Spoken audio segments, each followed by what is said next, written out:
Thank you for taking some time for yourself. And if you can close your eyes and just allow the depression to suck the life right out of you. Deep breath in and a relaxing breath out. And I wonder if you can begin to create a hollow void of your chest rising, falling deeper into gravity, shoulders relax, arms, legs, muscles in your face relax. And I'm curious if you can embrace complete inactivity. And I don't know the last time you got to leave life's demands out there to be here. Space of your breath, space in the room, the space of your space, and of all the trillions of atoms that make you you. Somehow you vibrate in the space.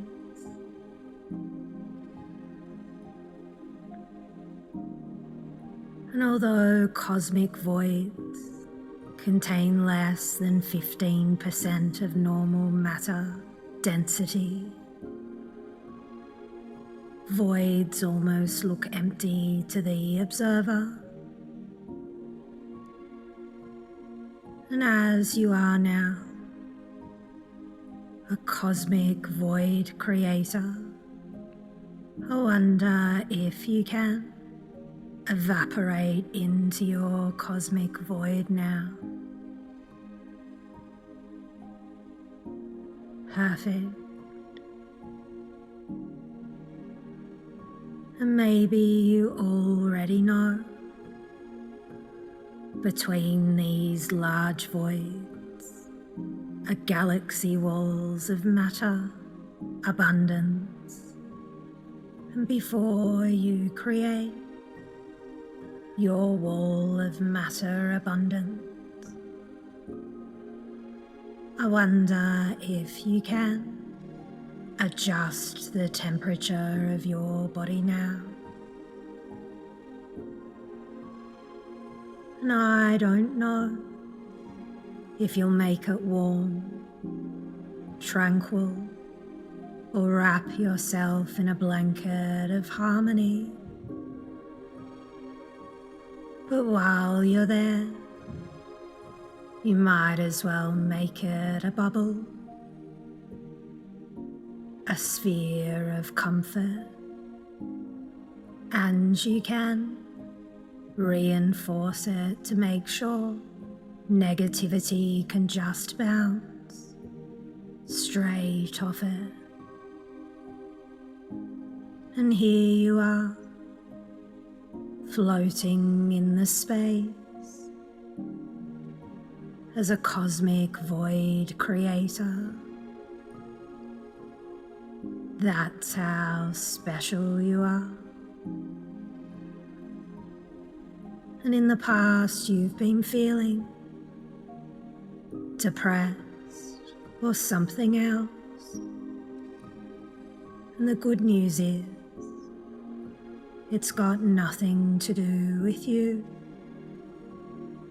There's a process to it.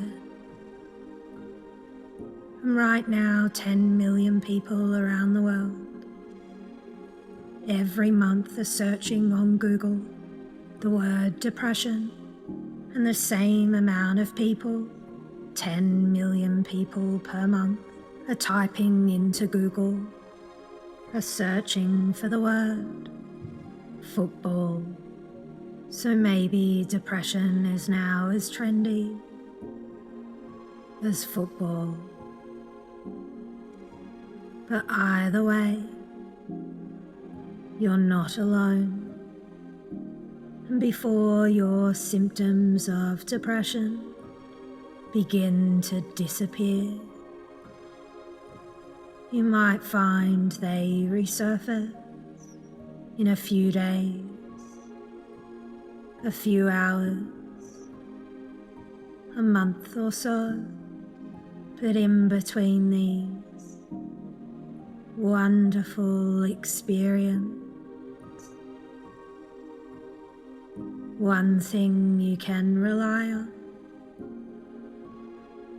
is change. But there was once a time you could have whatever you wanted. Maybe Christmas Day, maybe it was Easter, your birthday.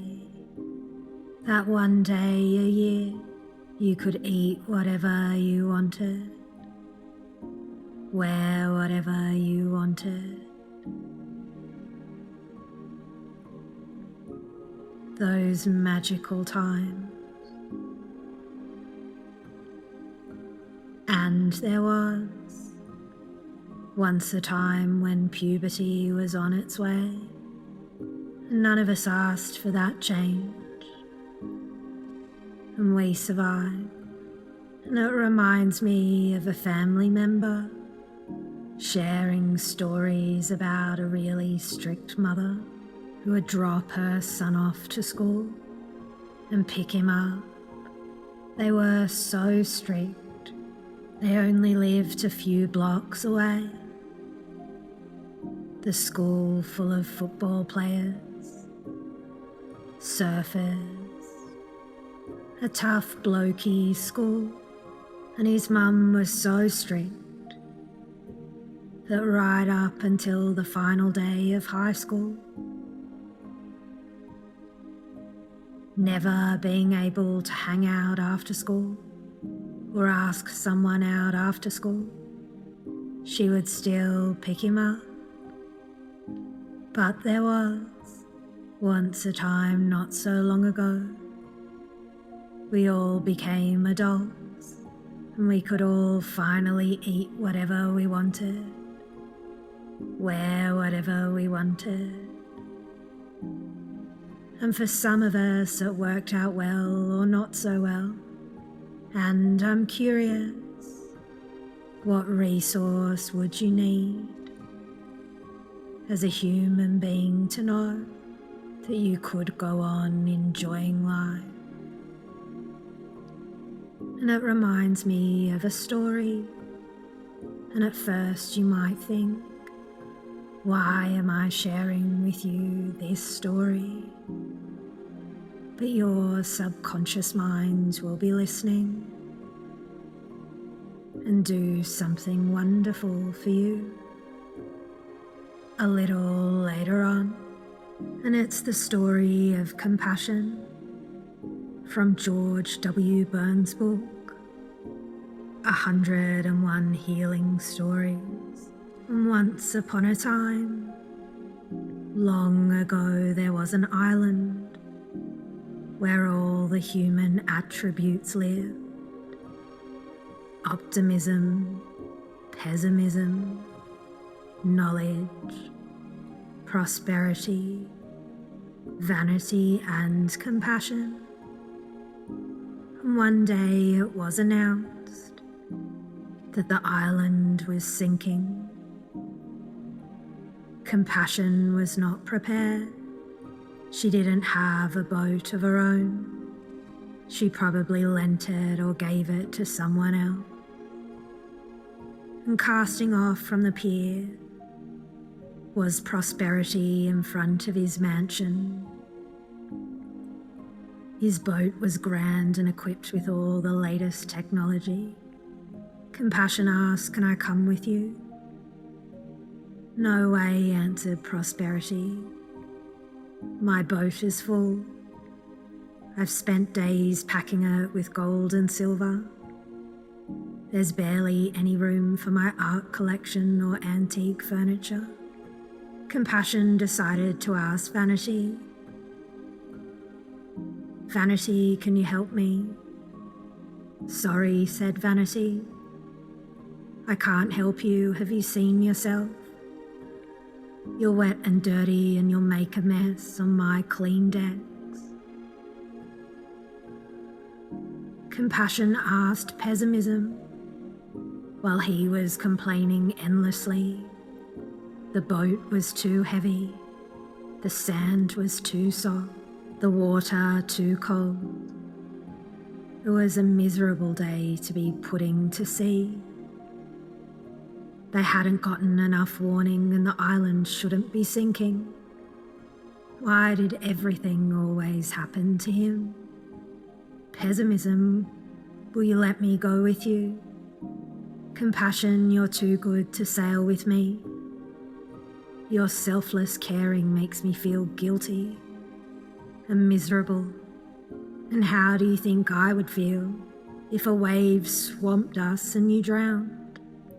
No, I can't take you.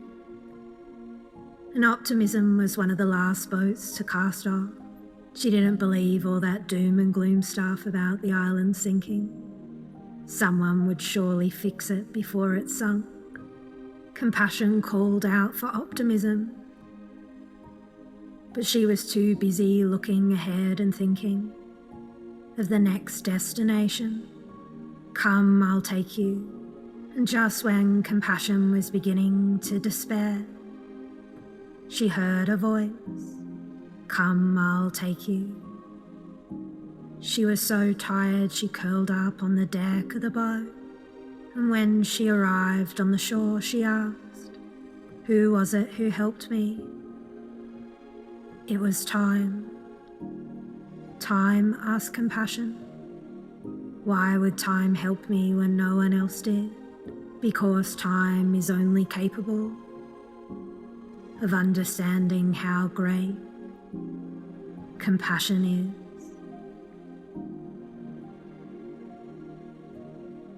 Maybe you've heard me tell you a story about the woman living in Phoenix, in the United States, who hated Phoenix.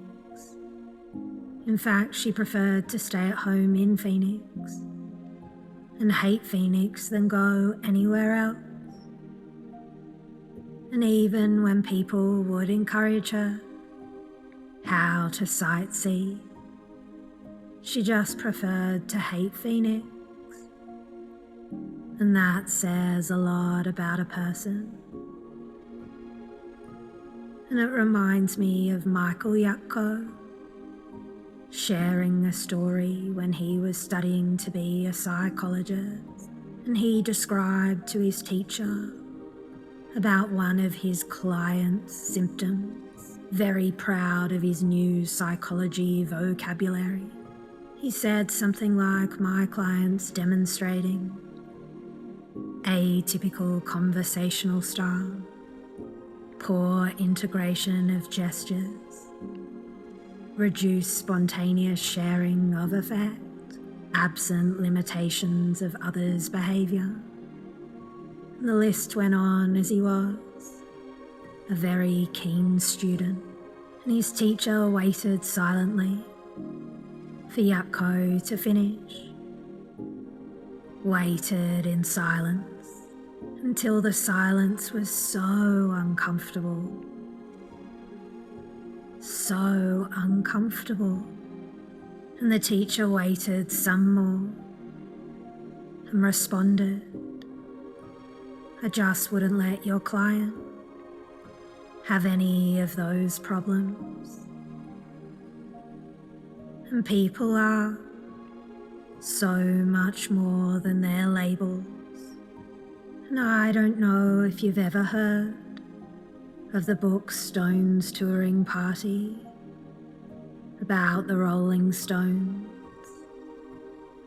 a compelling account of the Stones living in rock and roll heaven, from the Playboy mansion to the jail cells of Rhode Island.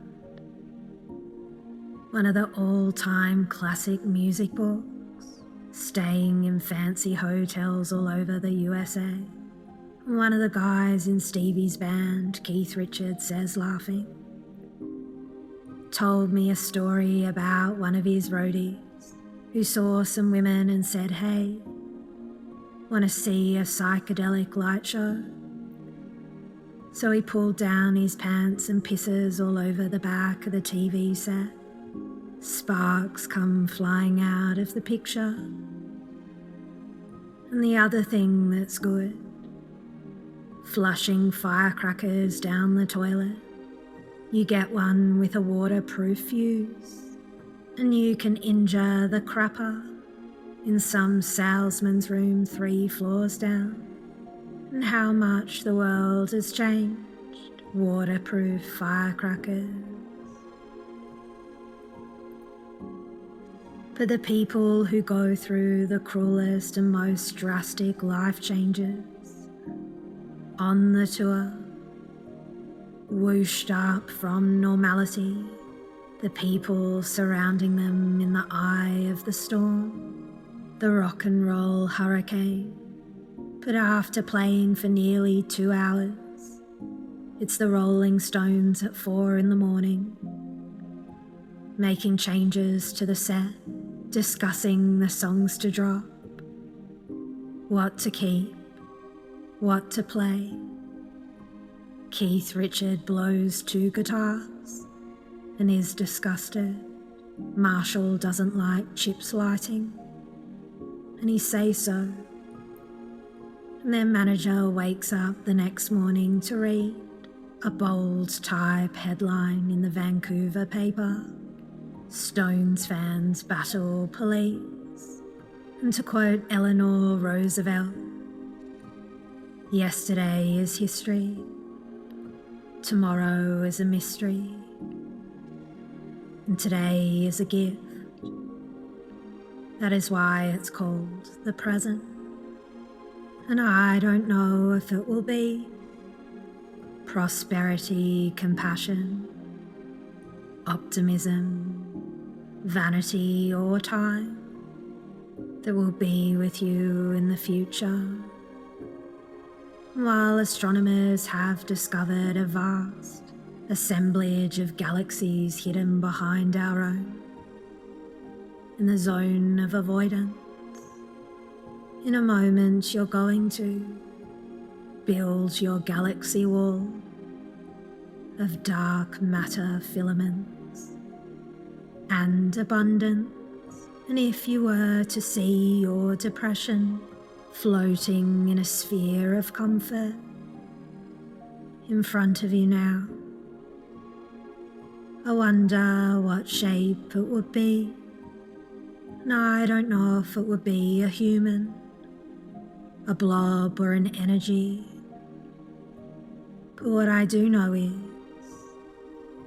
you can thank it for its prosperity, compassion, optimism, and time. And you can take or let go whatever you need from your depression now, as it drifts goodbye. And you can add the smells and scents, tastes, sounds, feelings you desire in your sphere of comfort. And looking back with all that you now know, you created a cosmic creation for your future. And the truth is, there was once a time we all didn't know how to use the bathroom by ourselves. We didn't know what day it was. We didn't even know we could walk. But one day we did. And a wise man once said, "In this world nothing is ever certain, apart from taxes and the difference between cosmic void creators and taxes is taxes get worse every time Congress meets. And the truth is, if you're living in the past, you're not really here. In fact, you've slowed down your breathing, heart rate, blood pressure, without me asking that of you. That's how special you are. And now with your galaxy walk, I wonder what the future looks like 5-10 years from now, a month from now, the attributes you might use at any given time. And now looking back, how easy it was to shift.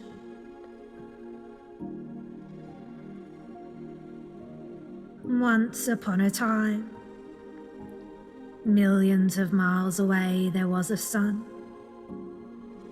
that exploded, and all of its star stuff drifted across high winds of the galaxy. It slowed down and cooled on Earth, the plants, animals, the air, you. So technically you're a star, made of star stuff from long ago. And isn't it wonderful to know you have stars in your eyes, or maybe just a twinkle? And when you're ready to bring your sparkle back to your external world, you can take all the time that you need. Stretch out and open your eyes.